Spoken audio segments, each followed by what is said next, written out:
मंत्रिमंडल के शपथ समारोह के साथ ही उत्तराखंड की 5वीं विधानसभा का कार्यकाल आरंभ हुआ। प्रदेश को एक युवा मुख्यमंत्री मिला। महोदय, अपनी टीम में कुछ ऐसे ईमानदार और एक्सपीरियंस टैलेंट को इंक्लूड करिए जिनका सरकार से कुछ भी लेना देना ना हो। अभी तो केवल देर हुई है। क्या मिल रहा है उत्तराखंडी को? पीने के लिए पानी नहीं, खेत बंजर पड़े हैं, शिक्षा नहीं, स्वास्थ्य सुविधाएं नहीं, अनाज, दूध, फल, सब्जी सभी कुछ तो दूसरे प्रदेशों से आ रहा है। एक बहुत अच्छा इनिशिएटिव लिया गया 2017 में, जिसके तहत रूरल डेवलपमेंट एंड पलायन कमीशन का गठन हुआ। आयोग ने सभी 9 पहाड़ी जिलों की ब्लॉक स्तर पर रिपोर्ट अब की बार बाकी चीफ मिनिस्टर्स की तरह लीक पर नहीं चलना होगा, अन्यथा उत्तराखंड का पतन निश्चित है। उत्तराखंड को बड़े बड़े प्रोजेक्ट की नहीं, छोटी छोटी योजनाओं की ज़रूरत है। Hi my dear all, I hope आप सभी अच्छे होंगे। तो चलिए ले चलती हूँ आपको अपने उत्तराखंड। मंत्रिमंडल के शपथ समारोह के साथ ही उत्तराखंड की 5वीं विधानसभा का कार्यकाल आरंभ हुआ। प्रदेश को एक युवा मुख्यमंत्री मिला। ध्यान से सुनिएगा। उत्तराखंड के अंतिम छोर पर खड़े व्यक्ति तक विकास पहुंचे। उत्तराखंड के अंतिम छोर पर खड़े व्यक्ति तक विकास पहुंचे। मुख्यमंत्री पुष्कर सिंह धामी के ये शब्द दिल को छू गए, क्योंकि यही तो उम्मीद है हर उत्तराखंडी की अपनी सरकार से। बहुत सारे मिथ को तोड़ते हुए 5वीं विधानसभा का गठन हुआ। पार्टी द्वारा पुष्कर सिंह धामी को दोबारा मुख्यमंत्री बनाना, तब जबकि वो अपनी ही विधानसभा सीट से हार चुके हैं, अपने आप में एक ऐतिहासिक निर्णय है।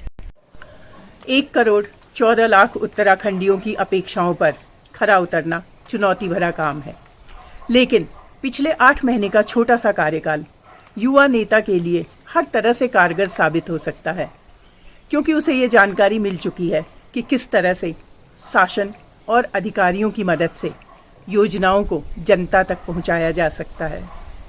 सभी को उम्मीद है कि अपनी 25वीं वर्षगांठ पर उत्तराखंड विकास की गति को पकड़ चुका होगा। पहाड़ी आदमी अपने सरल स्वभाव, ईमानदारी और मेहनत के लिए जाना जाता रहा है।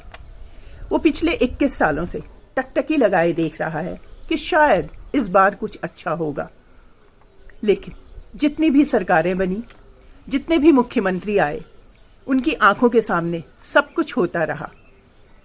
पलायन होता रहा, खनिजों का हनन हुआ, जमीनें बिकती रही और न जाने कितनी माओं ने अपने बच्चे का चेहरा देखे बिना इस संसार से विदा ली।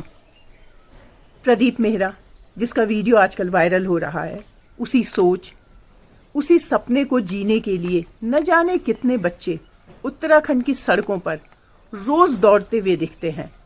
इतना टैलेंट छिपा पड़ा है। एक बार मौका तो दीजिए धामी जी, प्रदेश के वारे न्यारे हो जाएंगे। अब की बार बाकी चीफ मिनिस्टर्स की तरह लीक पर नहीं चलना होगा, अन्यथा उत्तराखंड का पतन निश्चित है।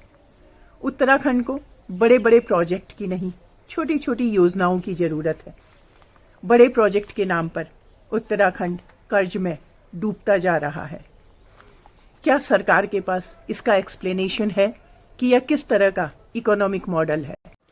हर राज्य अपनी तर्ज पर health, education, water, electricity, forest, tourism, labour welfare पर लॉ बना सकता है, तो फिर उत्तराखंड क्यों नहीं? फॉर एग्जाम्पल, हरियाणा, मध्य प्रदेश, हिमाचल प्रदेश में लॉ बना है कि प्राइवेट सेक्टर में 50,000 पर मंथ तक की जॉब के लिए 75% रिजर्वेशन लोकल के लिए है। वहीं उत्तराखंड में ये पॉलिसी में तो है, लेकिन ये लॉ नहीं बना है। तो कौन है इसके लिए जिम्मेदार? हमारी सरकार ही ना। कैसे एम्स ऋषिकेश में 600 वैकेंसीज बाहर किसी दूसरे राज्य से भरी गई? क्या है इस घोटाले की जड़? हमारी पुख्ता नीतियों का ना होना। अगर एक आम आदमी की हैसियत से मैं इस बात को समझ सकती हूँ, तो हमारी सरकार क्यों नहीं। एक बहुत अच्छा इनिशिएटिव लिया गया 2017 में, जिसके तहत रूरल डेवलपमेंट एंड पलायन कमीशन का गठन हुआ। आयोग ने सभी 9 पहाड़ी जिलों की ब्लॉक स्तर पर रिपोर्ट अपनी रिकमेंडेशन के साथ सरकार को टाइमली पेश कर दी।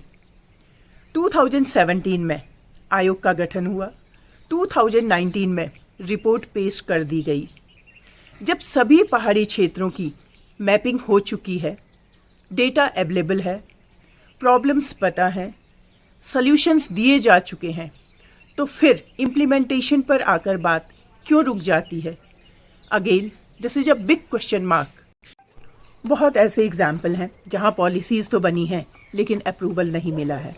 फॉर एग्जाम्पल, उत्तराखंड में पीने के पानी की समस्या से निपटने के लिए स्टेट वाटर पॉलिसी जल नीति 2018 में बनी थी, लेकिन अप्रूवल अभी भी बाकी है।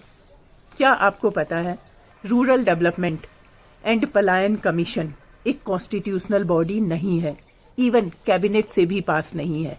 ये एग्जीक्यूटिव ऑर्डर पर बनी है। इससे आपको सरकार का कैजुअल एटीट्यूड पता चल ही गया होगा। उत्तराखंड सरकार की वेबसाइट पर जाकर देखिए, रिपोर्ट्स और मैनुअल्स पढ़ते पढ़ते आपकी आंखें थक जाएंगी, लेकिन धरातल पर आपको मायूसी ही मिलेगी। कौड़ियों के भाव बाहर वालों को ज़मीनें बेची जा रही हैं, क्योंकि गरीब उत्तराखंडी के पास अपनी बंजर ज़मीन को बेचने के अलावा अब कोई दूसरा चारा भी तो नहीं बचा है। अंधाधुंध कंस्ट्रक्शन वर्क चल रहा है, होटल्स एंड कॉटेजेज खोले जा रहे हैं, ना कि मल्टी स्पेशलिस्ट हॉस्पिटल्स, जिसकी यहाँ सबसे ज़्यादा ज़रूरत है। और ये कॉटेजेज भी बाहर वाले खरीद रहे हैं एज अ सेकेंड होम, जो कि साल के 300 दिन बंद पड़े रहते हैं। इस पीड़ा को कौन समझेगा धामी जी? हिमाचल अपनी तर्ज पर भू कानून बना सकता है, तो हमारी सरकार हिल सेंट्रिक पॉलिसीज़ कब बनाएगी? क्या मिल रहा है उत्तराखंडी को? पीने के लिए पानी नहीं, खेत बंजर पड़े हैं, शिक्षा नहीं, स्वास्थ्य सुविधाएं नहीं, अनाज, दूध, फल, सब्जी सभी कुछ तो दूसरे प्रदेशों से आ रहा है। क्या पैदा हो रहा है यहाँ जिस पर हमें नाज हो?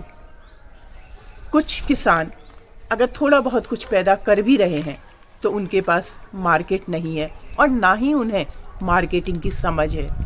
इसका मतलब तो यही हुआ ना कि उनका कोई माई बाप नहीं है, क्योंकि सरकार का तो इस ओर ध्यान है ही नहीं।